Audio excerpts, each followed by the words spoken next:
화면 보이십니까? 네. 네, 네. 자, 먼저 오바댜서의 개요를 살펴보겠습니다.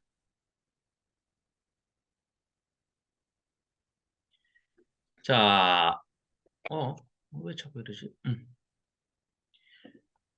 오바댜라는 그 말의 뜻은요, 오바드 야후의 이제 좀 축약형입니다. 또 에베드 야후라고도 얘기를 하는데, 자, 뒤에 야후가 붙은 것은 여호와라는 뜻이고요. 그럼 오바드 야후 하는 것은, 오바드 하는 것은 종이라는 뜻입니다. 종. 우린 다 하나님의 종이죠. 그러니까 우리가 하나님을 주인이라고 부르는 거죠. 주인님, 그걸 짧게 해서 주님 그러는 거죠. 그러니까 우리는 종입니다. 주님이라고 부르는 사람은 반드시 상대를, 대상을 주님, 주인님이라고 부르는 나는 반드시 종이죠. 내가 아버지라고 부르면 나는 아들이나 딸이죠. 자녀라는 뜻이죠. 마찬가지로 오바드 야후, 오바댜라고 하는 것은 하나님의 종, 여호와의 종, 야훼의 종 이런 뜻이고요. 의역하자면 하나님을 섬기는 자, 하나님을 경외하는 자 이런 뜻입니다. 그래서 오바댜는 이름의 뜻이 여호와를, 야훼를 경외하는 자다, 경배하는 자다, 여호와의 종이다 이런 뜻입니다. 오바댜서는 에돔의 멸망을 예언합니다. 우리 지난번에 기억하시겠습니다만 이사야서 34장에서 에돔이 멸망한다라는 것에 대해서 아주 신랄하게 표현이 아주 적나라한 표현을 썼는데, 그걸 가지고 또 이단들이 뭐 성경은 짝이 있네 없네 하면서 그런 엉터리로 네네 사용한다고 이제 그런 것도 살펴봤었죠. 그게 34장이었습니다.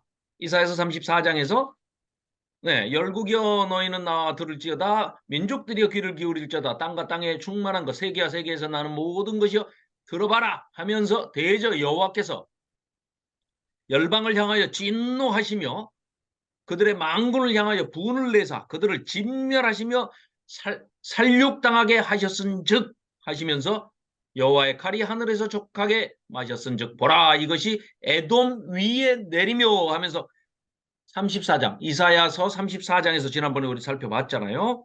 진멸하시기로 한 이 백성 위에 내려 에돔을 심판할 것이라.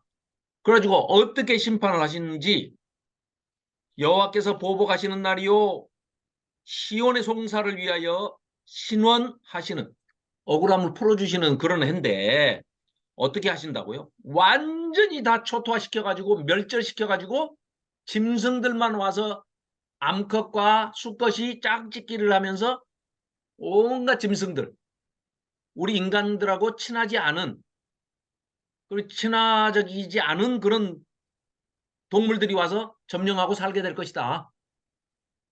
이런 얘기가 34장에 적나라하게 드러나 있었지 않습니까?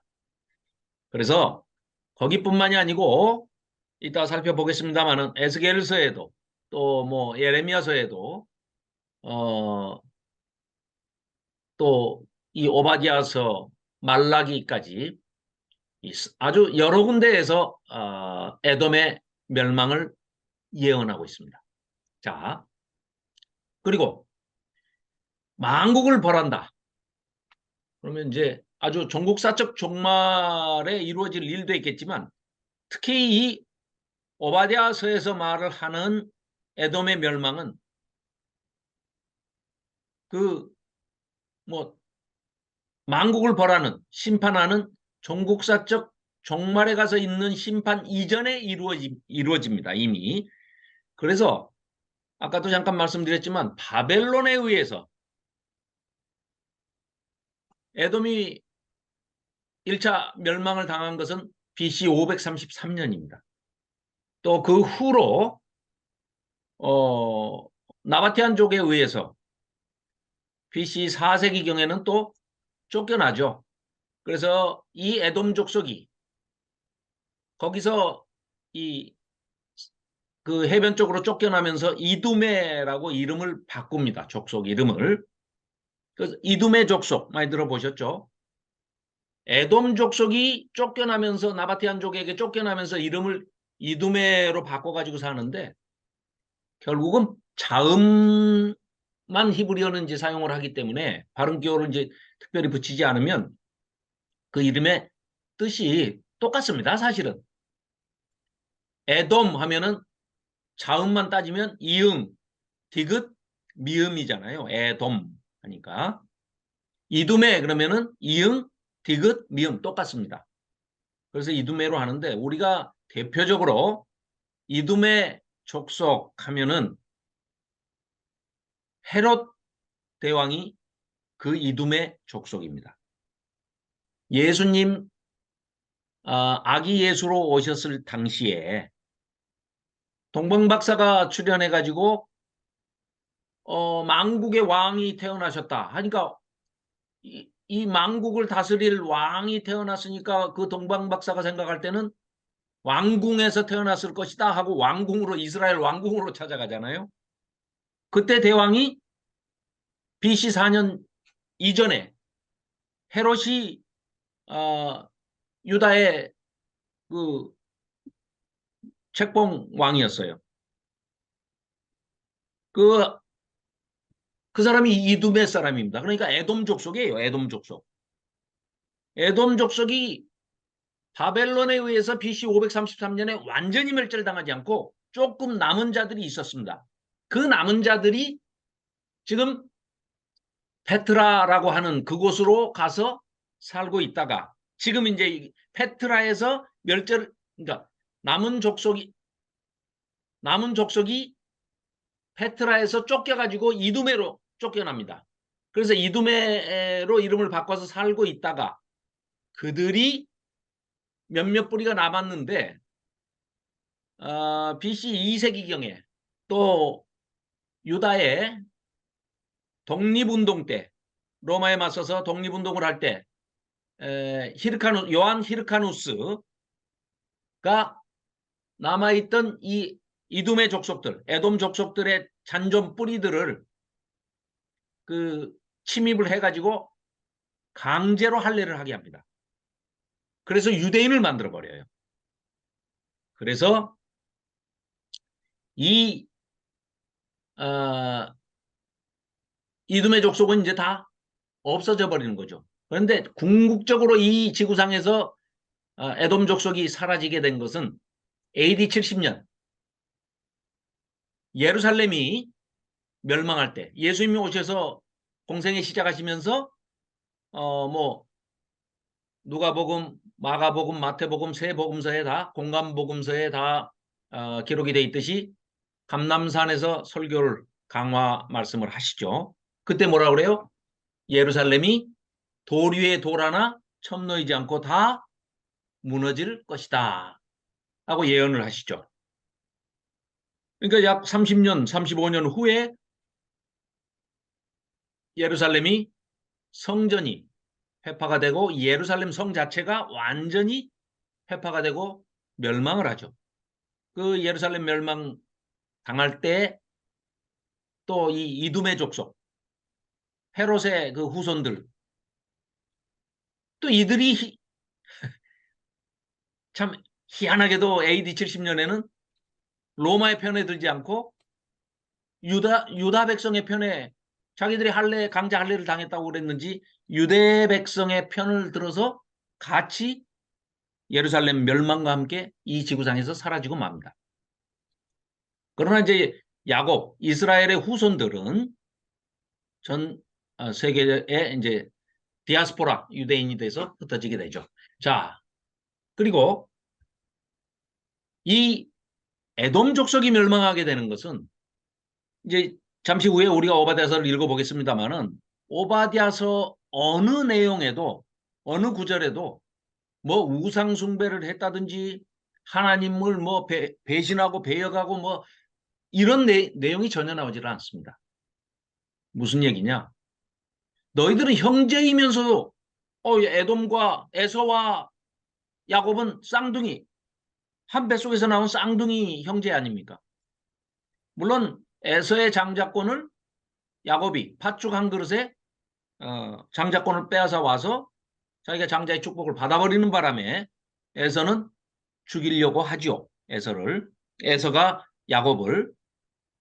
그때부터 이 장자권 문제로 한 뱃속에서 두 민족이 태중에서 전쟁을 하는구나. 그러나 하나님께서는 뭐라 그래요? 나는 뱃속에 있을 때부터, 복중에 있을 때부터, 태중에 있을 때부터 나는 에서를 미워하였고 야곱을 사랑하였노라. 이렇게 하나님 밝히고 계십니다. 그러니까 형이 에서가 동생인 야곱을 섬기게 될 것이다. 예언을 하셨죠. 또 이제 그렇게 이미 이루어져 갑니다. 마지막에 어떻게 해요? 그때도 창세기에서도 에서가 야곱을 죽이려고 했지만 꿈에 하나님의 사자가 나타나서 죽이지 못하게 하죠. 야복강에서 이제 씨름도 하고. 그때부터 이 두 형제 간의 악연이, 다만 우리가 그 영적인 세계에 대해서 공부를 이제 같이 좀 했지 않습니까? 그 에서가 장자권을 뺏겨서 결국은 하나님께서 야곱을 이스라엘로 이름을 개명해 주시면서 바꿔주시면서 이 이스라엘 민족을 택하셨을 때부터 사탄이 에서의 그 불만족스러운 장자권을 빼앗긴 것에 대한 그 분노와 이런 마음들을 조종을 하면서 야곱을 그때부터 적대시했지만 마지막에 어디까지 이어집니까? 이 에서 족속, 에돔 족속이 완전히 멸절될 때까지 그 중간에 뭐 얘기가 좀 빨리 나왔는데 헤롯 대왕이 저지른 게 뭐였습니까? 로마 원로원에 가서 정치인들에게 뇌물을 갖다 바치고 분봉왕으로 책봉이 돼가지고 유다 왕으로 책봉이 되지 않습니까? 그래서 와서 유다를 통치하면서 예수님이 아기 예수로 탄생하시니까 2살 이하의 영아들은 전부 잡아 죽이라고 명령을 내리죠. 그래서 또 예수님 탄생까지도 사탄의 그 미혹함을 받아가지고 결국 그걸 다 죽이려고 합니다. 그리고 헤롯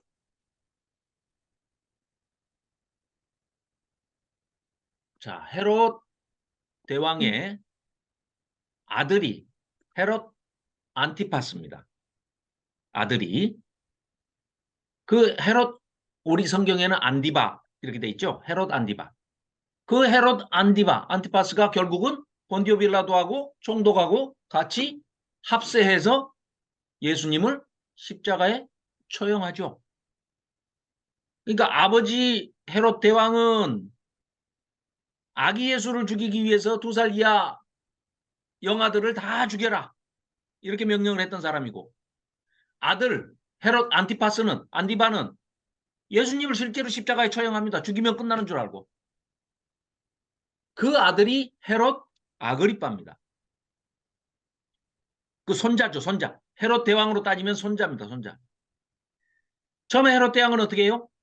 유대인들의 환심을 사기 위해서 성전, 솔로몬 성전이 수르바벨 성전으로 그 다음에 이제 바뀌었다가 그 수르바벨 성전도 회파되고 나니까 아주 멋지게 뭐 약 7, 80년 동안 아주 성전을 의리의리하게 다시 그 보수공사를 해주죠. 환심을 사기 위해서 유대인들의. 그랬으면서도 그 이중성을 가지고 아기 예수가 메시아가 태어났다 하니까 2살 이하의 어린아이들을 다 죽여라. 이런 잔임. 그래서 그때 애굽으로 잠깐 피신하셨다가 BC 4년에 헤롯 대왕이 죽고 나니까 예수님이 다시 또 마리아하고 요셉에게 꿈에 나타나셔서 헤롯이 죽었으니 고향으로 올라가거라 해서 애굽에서 또 올라오잖아요. 그러니까 이런 일련의 그리고 그 손자인 헤롯 아그리빠는 어떻게 합니까? 헤롯 아그리빠는 교회를 핍박하기 시작합니다. 그래서 예수님의 동생 야고보를 처형하고 순교당하죠. 또 예수 믿는 이단들을 얼마나 많이 잡아 죽였습니까? 교회를 잔해하고 핍박하고 박해를 하죠. 그러니까 할아버지 헤롯 대왕, 그 다음에 아들 헤롯 안티바, 그 다음에 헤롯 아그리파 손자, 3대에 걸쳐서 할아버지, 아버지, 손자까지 3대에 걸쳐서 하나님께 대적을 하는데 그 배후에는 사탄이 있더라 하는 그런 얘기입니다. 그래서 자, 이 에돔, 그런데 그 헤롯이 어디 출신이라고요? 에서의 후손입니다. 에돔 족속이에요. 이둠의 족속. 그 이둠의 족속이 멸절당하는 그런 예언이, 계시가 바로 책 전체가 에돔의 멸절을 얘기하고 있는 것이 이 오바댜서인데 한 장입니다. 한 장. 책 전체라고 그러기는 좀 민망하긴 하지만 한 장짜리지만 그래도 이 오바댜서는 에돔 족속의 멸절을 얘기하고 있고 이것뿐만 아니라 이사야서 지난번에 34장 봤잖아요. 이사야서 34장, 에스겔서 35장, 또 예레미야가 40 몇 장이더라? 네, 아무튼 뭐 이따 살펴보겠습니다. 자, 참고로 시편 137편도 오바댜에 대해서 얘기를 하고 있는데요. 자, 천천히 한번 다시 함께 살펴보겠습니다. 자, 그래서 이 도덕적인 문제로 심판을 하시는데요. 이 문제는 이따가 역사적 배경을 한번 살펴보면서 다시 설명을 드리겠습니다. 그리고 하나님은 심는 대로, 뿌린 대로 거두고 심는 대로 이 거두게 인과응보 하시는 잠언적 지혜를 선포를 하셔서 그 잠언에 나와 있는 얘기대로 잠언 17장, 24장 두 군데 이따 살펴보겠습니다.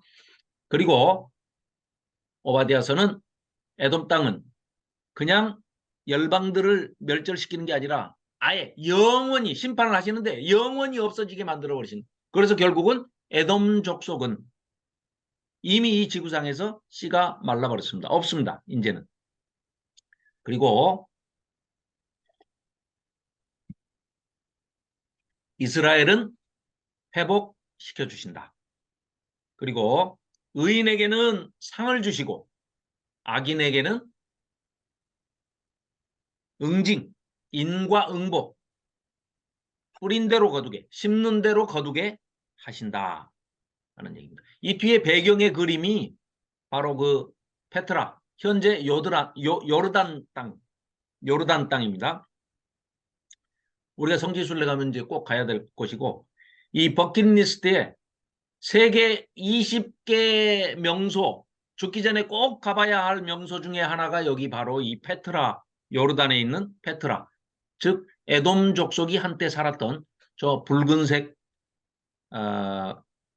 바위 위에 지어진 곳이 바로 저건데, 에돔이란 뜻이 에서, 이 뜻이 붉다, 빨갛다, 레드 그런 뜻입니다.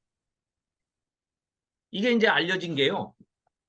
스위스의 유명한 탐험가 뭐 요한 루드비 부르크하르트라는 뭐 이름도 좀 긴 사람이 1812년에 이제 뭐 이 사람이 뭐 제일 먼저 발견한 건 아니겠죠. 있었는데 그 당시 문화로 봐서는 이제 발달하지 않아서 이 사람이 탐험가이기 때문에 이 사람이 발견을 해가지고 서방 세계에 널리 알리게 됐죠. 그래서 아주 이거 여기를 한번 살펴보기 위해서 많은 사람들이 그 당시 그 교통편도 열악한데 여기까지 이렇게 찾아왔는데 가장 큰 이유가 성경이 사실인가 하는 걸 확인하고 싶어 하는 사람들이 굉장히 많이 찾아왔죠. 일반 대중에게 대중 매체를 통해서 소개된 것은 인디아나 존스라는 영화 아시죠? 인디아나 존스의 촬영지가 바로 여기 이 페트라였습니다. 페트라입니다. 알카즈네라고 해가지고 보물창고라는 뜻인데요. 실제로 그 안에 보물이 얼마나 있었는지는 잘 모르겠습니다만은. 자, 그래서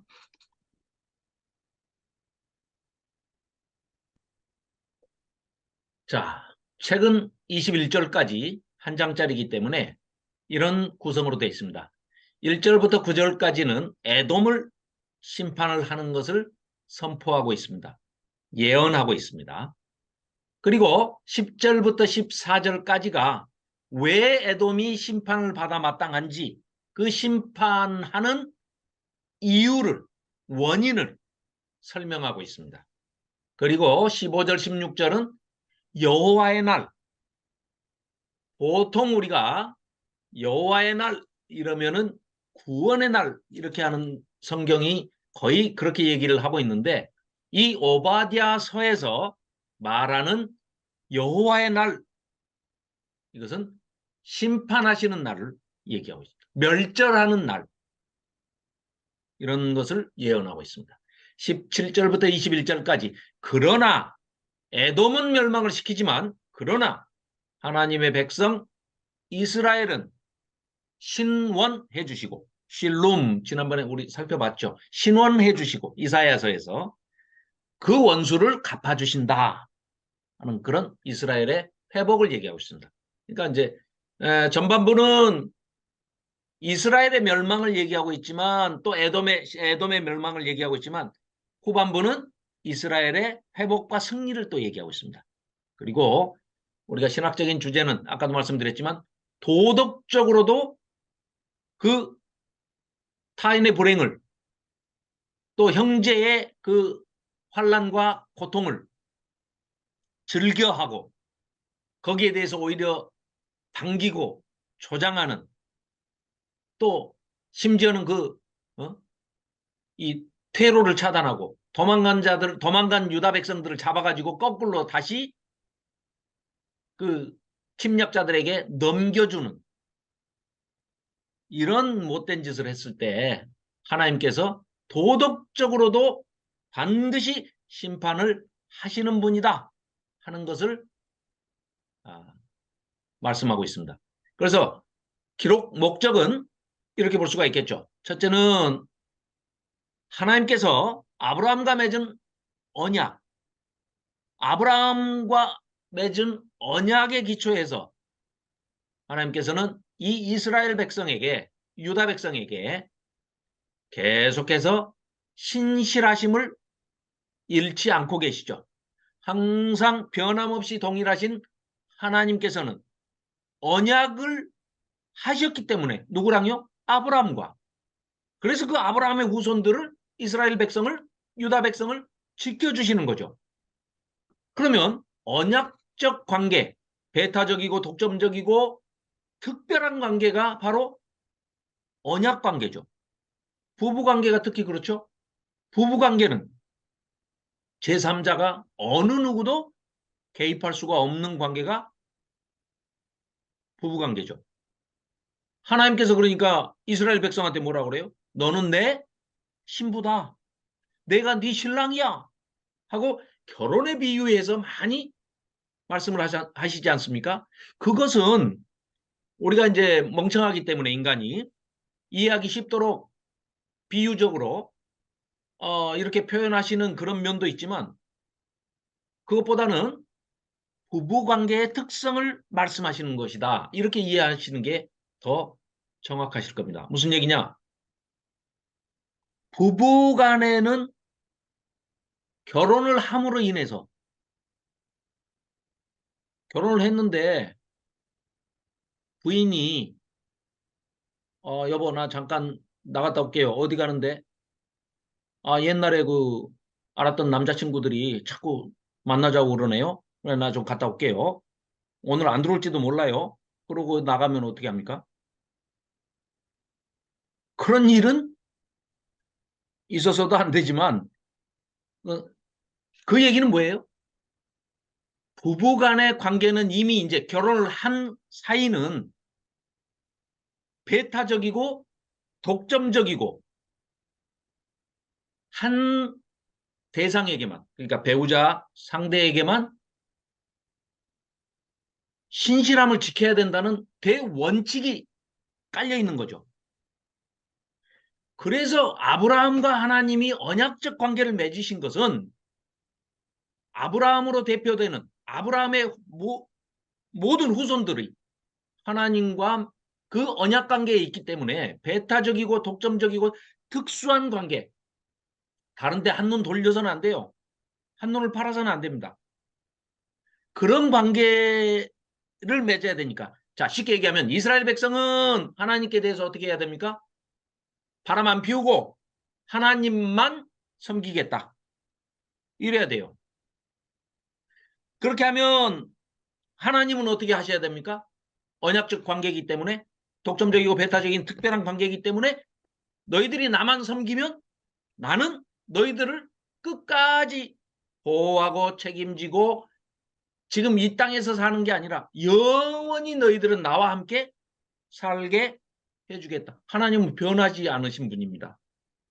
인간은 헷가닥 변해요. 기분도 조석으로 바뀌어요. 아침에 기분 좋았다가 뭐 낮에는 또 기분 나빴다가 또 저녁에는 또 기분이 좋았다가 또 자기 전에는 기분이 나빴다가 변덕이 죽을 듯 하는 것이 인간입니다.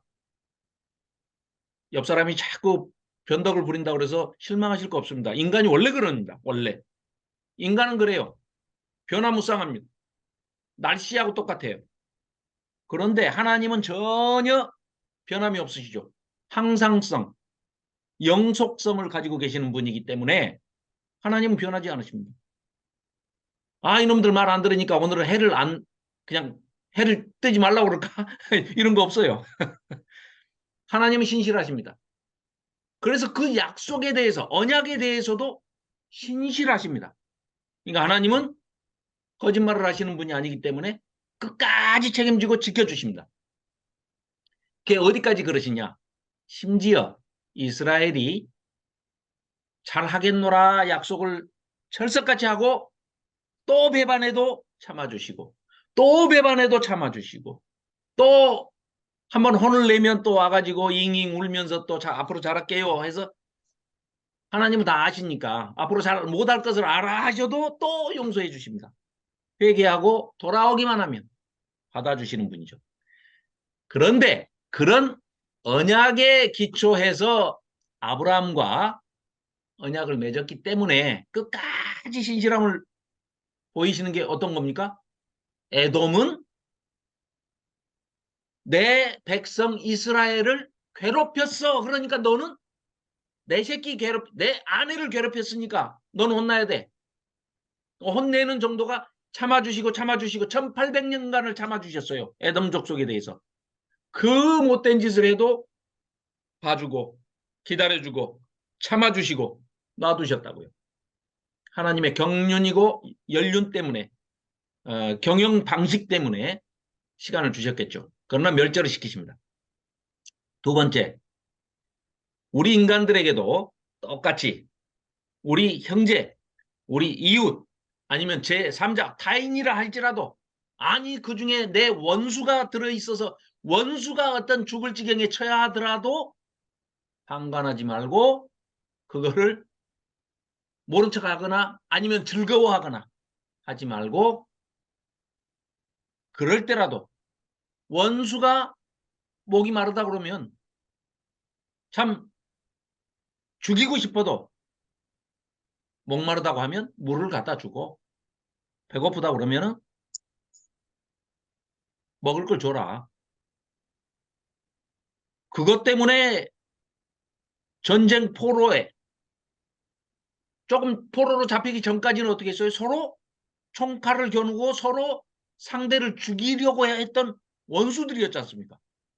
그런데 포로가 돼서 잡아와 오면 너 조금 전에 나 죽이려고 했었으니까 너 배고파도 밥 안 줘.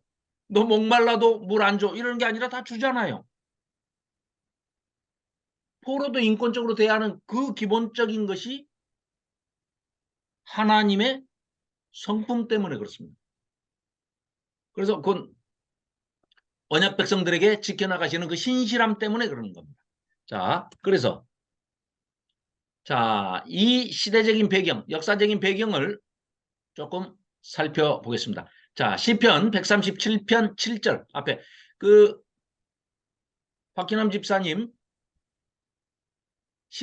시편 한번 읽어주시기 바랍니다. 앞에 137편 7절 화면에 보이시죠? 알았어. 됐어. 글씨가 너무 작습니까? 아니, 괜찮습니다. 네네. 여호와여 예루살렘이 멸망하던 날을 기억하시고 에돔 자손을 치소서.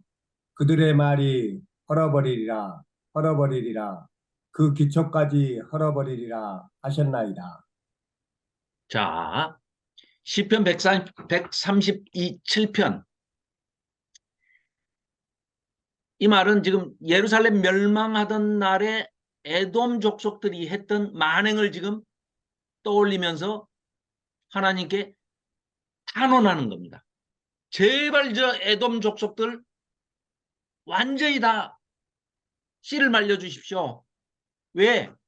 우리 예루살렘이 하나님의 성전이 있는 예루살렘이 멸망할 때 저것들이 우리 거기 옆에서 뭐라고 그랬는지 아십니까? 바벨론이 쳐들어와 가지고 예루살렘을 멸망시킬 때 아이고 시원하다. 헐어버려. 완전히 기초까지 그냥 싸그리다. 헐어버려 헐어버려. 쌍둥이 형제가 옆에서 그 짓을 했다는 것을 지금 얘기하고 있는 겁니다. 자, 아까 말씀드렸듯이 10장부터 14장 1장 10절부터 14절까지가 오바댜서 멸망당하는 이유라고 아까 말씀드렸죠. 자, 그러면 성경으로 돌아와서 자, 역사적인 배경을 먼저 잠깐 설명을 좀 제가 드리겠습니다. 시드기야 왕 4년에 이제 예레미야 27장으로 한번 가보실까요? 예레미야 27장. 앞에 한번 찾아보십시오. 예레미야 27장 1093쪽입니다. 1093쪽.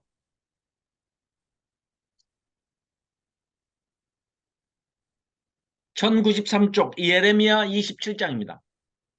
이때 시대적인 상황이 이런 상황입니다. 자, 제가 잠깐 설명을 드릴게요.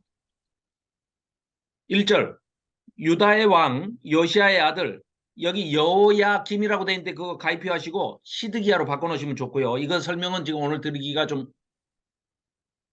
시간이 없고 다음에 이제 이건 다시 설명을 에레미야 할 때 이 다음에 에레미야 할 거니까요. 에레미야 할 때 설명을 드리겠습니다.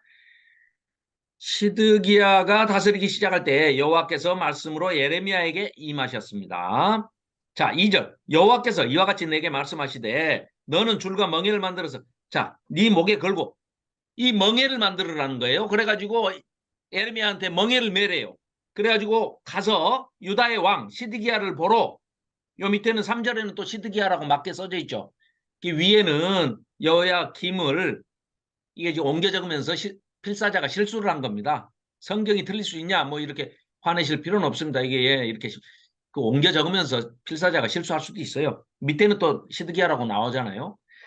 시드기야를 보러 예루살렘에 온 사신들의 손에도 그것을 줘서 여기 보세요. 모인 사람들이 누구누구가 모였냐면 예루살렘에 지금 다 모인 왕들 사절들을 얘기하는 거예요. 에돔의 왕과 모압의 왕과 암몬 자손의 왕과 두로의 왕과 시돈의 왕에게 보내며 자 그럼 뭐예요? 주변 국가들이 바벨론이 쳐들어온다 하니까 주변 국가들이 다 연합전선을 만들기 위해서 혈맹조약을 맺기 위해서 예루살렘에 다 모인 거예요. 모압, 암몬, 에돔, 두로, 시돈 이런 왕들이 다 모였어요. 그들에게 명령하여 그들의 주에게 말하게 하기를 만군의 여호와 이스라엘의 하나님께서 이와 같이 말씀하시되 자, 이 보십시오. 나는 내 큰 능력과 나의 쳐든 팔로 땅과 지상에 있는 사람과 짐승들을 만들고 내가 보기에 옳은 사람에게 그것을 주었노라. 하나님이 지금 창조주로서 이렇게 하셨다는 거예요. 그러면서 6절에 놀랍게도 하나님께서 예레미야 선지자를 통해서 뭐라고 얘기하시냐면 이제 내가 이 모든 땅의 것을 내 종 바벨론의 왕 느부갓네살에 세상에 하나님의 종 주의 종 하나님의 종이 바벨론의 느부갓네살이래요. 그럼 지금 어떻게 하신다는 거예요? 이들이 반 바벨론 연합전선을 구축해가지고 바벨론하고 싸우면 다 죽어요. 그러니까 하나님이 어떻게 하라고요? 에레미야를 통해서 항복해, 항복. 싸우지 말고. 싸우지 마. 그런데 거짓 선지자들이 막 나서가지고 또 막, 싸우라고 그래요. 하나님이 말씀을 주셨다고. 다 거짓말입니다. 그래서 이 대항하지 말라고 하는 에레미야의 말을 듣지 않고 이들이 전부 대항을 하기로 해요. 혈맹을 다 맺었습니다. 그랬는데요. 조금 이따 바벨론이 쳐들어왔어요. 그러니까 에돔이 혼자만 살짝 배신을 해요. 에돔이. 그래가지고 에돔이 몰래 얼른 바벨론한테 가가지고 평화협정을 맺어요. 쟤네들이요. 저 모압과 암몬과 두로와 시돈과 유다와 다 모여가지고요. 대항하기로 했대요. 나한테도 하라 했는데요. 내가 하는 척하고 몰래 와서 알려주는 겁니다. 그러니까 나는 살려주세요. 나는 당신들한테 협조할게요. 해가지고 바벨론 편을 들어버려요. 에돔이. 배신을 때린 겁니다. 한마디로. 이걸 지금 하나님이 다 지켜보고 계신 거예요. 그래서 바벨론 편에 서가지고 유다를 공격할 때 그 자리에 누가 있었다고요? 에돔 족속이 있었다는 거예요. 이 만행을 저질렀어요. 그게 배경입니다.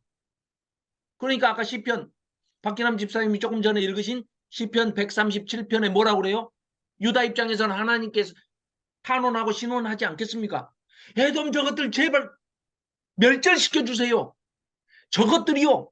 바벨론이 우리 쳐들어왔을 때 예루살렘 성전을 다 헐어버려라 헐어버려라 옆에 서가지고 기초까지 헐어버려라 하면서 쌍둥이 형제가 아닌 우리를 옆에서 저렇게 저주하고 조롱하고 희롱하고 이랬습니다.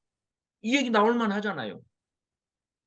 이런 만행을 저질렀던 겁니다. 이런 역사적인 배경이 있기 때문에 하나님께서 기억하셨다가 때가 참에 이제 하나님의 때는 아무도 몰라요. 하나님만 아십니다.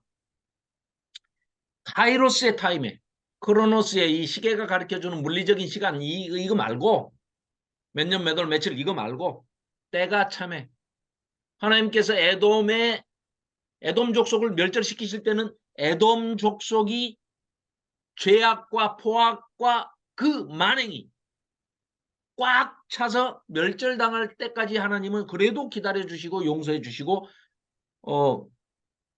놔두시는 거죠. 그랬다가 때가 참에 하나님께서 멸절하시는 겁니다. 이게 역사적인 배경입니다. 그래서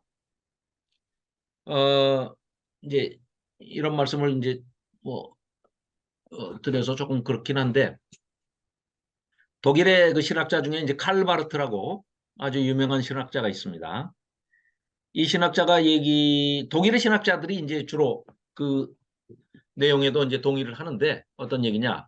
인간의 죄를 크게 세 가지로 구분을 했어요. 이 독일 신학자들이. 첫째는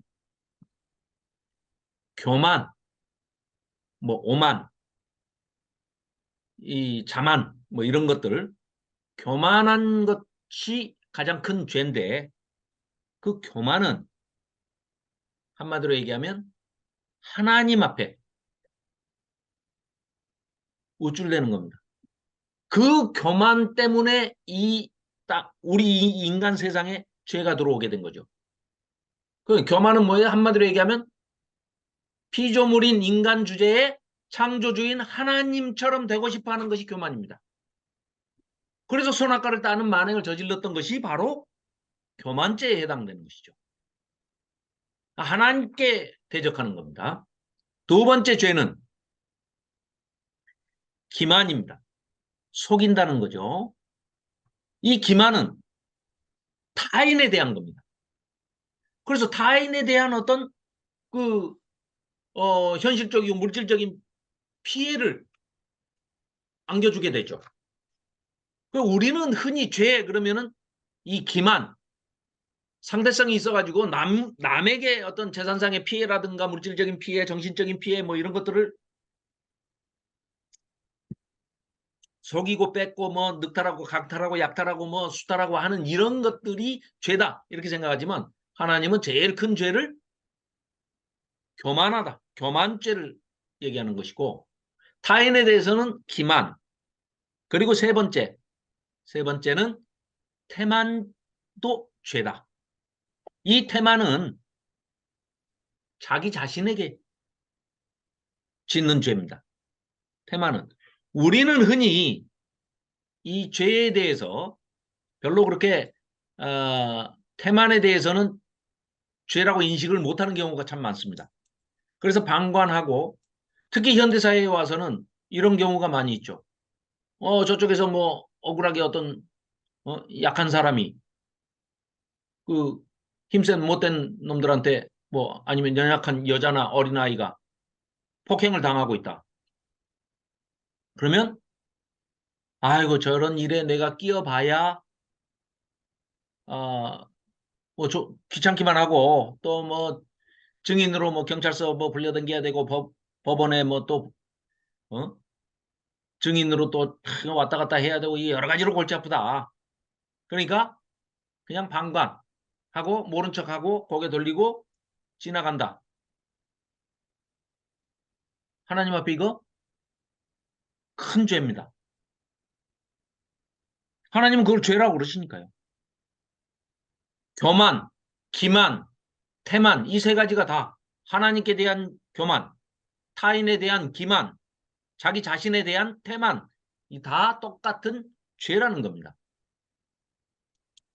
그러면은 그런 그 어떤 약자들이나 그런 불의에 아니면은 뭐 억울함에 또 뭐 불행한 일에 환란에 난관에 이렇게 처해 있을 때 형제가 됐든 아는 사람이 됐든 모르는 사람이 됐든 타인에 대해서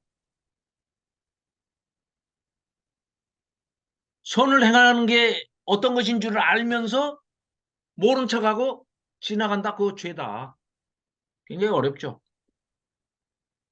성경에 나와 있지만 어렵습니다. 실천하기는. 요즘 현대사회 더 각박해지고 더 험악해지고 더 위험한 세상에 쉽지 않은 얘기입니다. 그러나 해야 됩니다.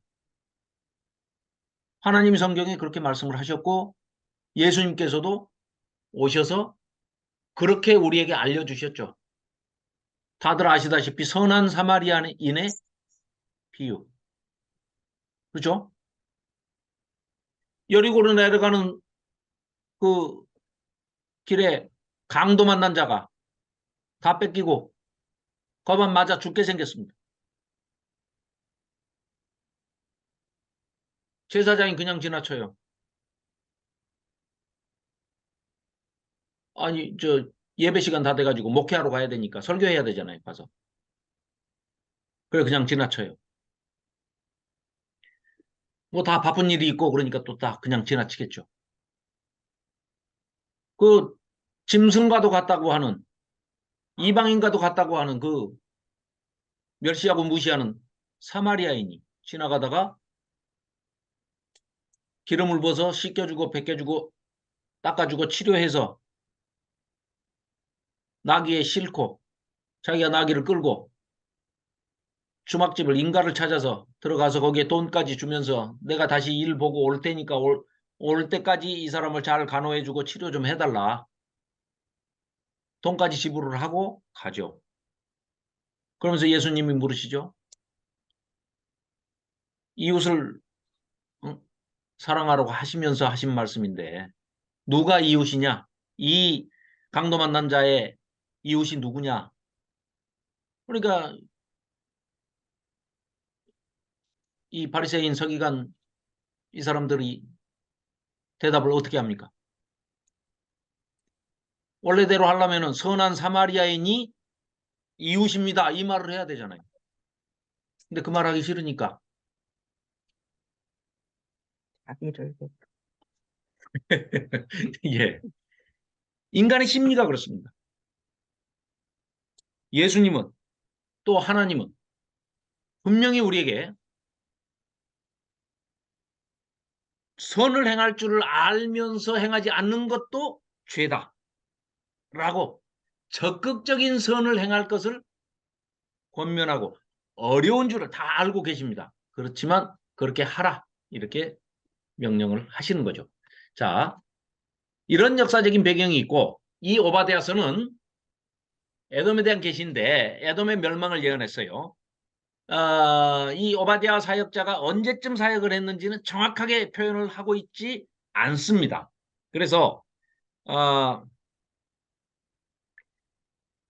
지금 이제 우리가 유추하고 뭐 생각을 해볼 수밖에 없는데 이따가 이제 이 본문을 읽으면서 제가 이제 말씀을 드리겠습니다만은 이제 과거형으로 쓰여져 있는 그 구절이 있어요.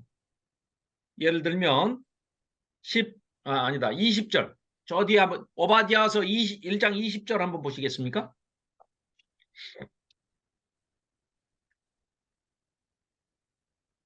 여기에 이제 이스라엘은 회복을 시켜주시겠다 이렇게 말씀을 하시면서 사로잡혔던 하고 과거형으로 쓰고 있습니다.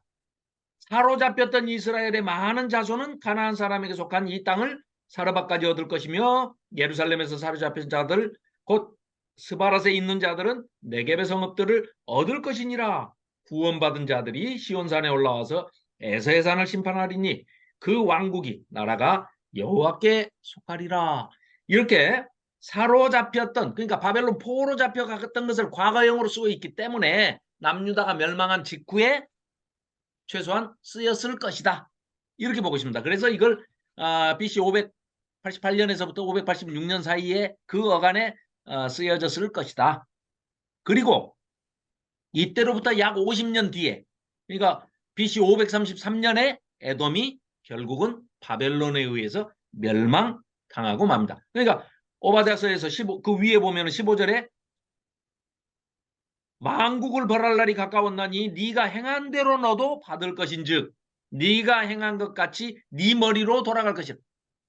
바벨론의 편을 들어가지고 남유다가 멸망당하는 것을 에헴에헴하고 아이고 좋아 하면서 즐거워했던 이 에돔 족속이 거꾸로 바벨론한테 멸망을 당합니다.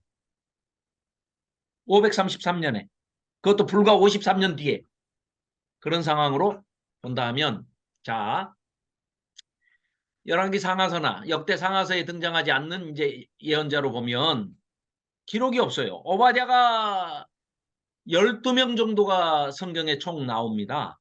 12명이. 그런데 이 12명의 어느 오바댜도 아닙니다. 그 뭐 자꾸 다른 분을 뭐 이렇게 추론을 하는 분들도 있는데 아닙니다. 그래서 오바댜에 대해서는 그렇게 상세한 설명이 없지만 네, 쉬는 시간이랍니다.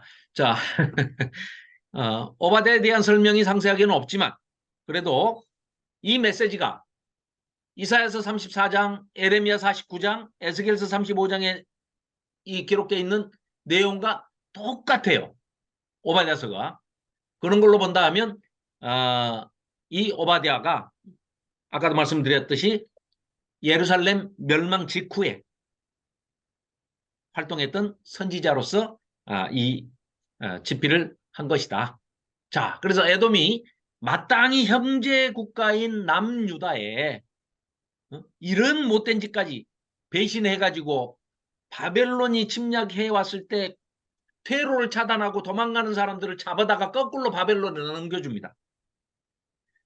그러니까 이를테면 목숨 걸고 탈북을 해가지고 탈북해서 중국 국경으로 왔는데 거기 기다리고 있다가 잡아다가 다시 북한에 넘겨주는 그런 일을 하는 사람들하고 똑같은 짓을 에돔 족속이 했다는 겁니다. 그것도 형제간에. 그래서 행하지 말아야 할 악을 행했기 때문에 그 악이 죄악이 포악함이 충만했기 때문에 심판을 한다. 이렇게 돼 있습니다. 그래서 보십시오. 자, 1장 요 말씀만 읽고 잠깐 쉬도록 하겠습니다. 1장 1절입니다. 오바댜의 묵시라. 그 묵시 아닙니다. 계시입니다. 그 하존이라고 비전, 환상, 이상, 뭐 신탁, 예언 그런 뜻입니다. 전부 영어 성경에 보면 전부 비전으로 번역이 되어 있습니다. 근데 한국말로는 또 묵시라고 해놨어요. 묵시는 가려져 있어서 잘 모른다 하는 그런 뜻이기 때문에 옳지 않습니다. 번역이. 주 여호와께서 에돔에 대하여 이와 같이 말씀하시니라 우리가 여호와께로 말미암아 소식을 들었나니 곧 사자가 나라들 가운데 보내심을 받고 이르기를 너희는 일어날지어다 우리가 일어나서 그와 싸우자 하는 것이니라. 무슨 얘기냐? 바벨론이 에돔을 치러 바벨론을 하나님이 보내신다는 얘기예요. 그래가지고 니들이 이제 왜 하는지를 이제 보십시오. 2절 보라 내가 너를 나라들 가운데 매우 작게 못된 짓을 너무 많이 했기 때문에 이제는 너희들 멸망시킬 거야. 네가 크게 멸시를 받게 될 거야. 왜? 네 마음이 교만해. 너를 속였어. 그리고 네가 높은 곳에 바이틈의 높은 곳에 거주하면서 해발 700m 넘는 곳에 이제 페트라 위에 반석 위에 거주하고 있으니까요. 높은 곳에 산다고 네가 그렇게 뻐기고 있었지. 교만 떨고 있었지. 네가 마음에 이르기를 누가 능히 나를 땅에 끌어내리겠느냐 하면서 그따위 짓을 하고 있었어. 그러나 네가 독수리처럼 높이 오르며 별 사이에 깃들일지라도 내가 거기서 너를 끌어내리리라. 하나님께서 그렇게 말씀하셨다는 겁니다.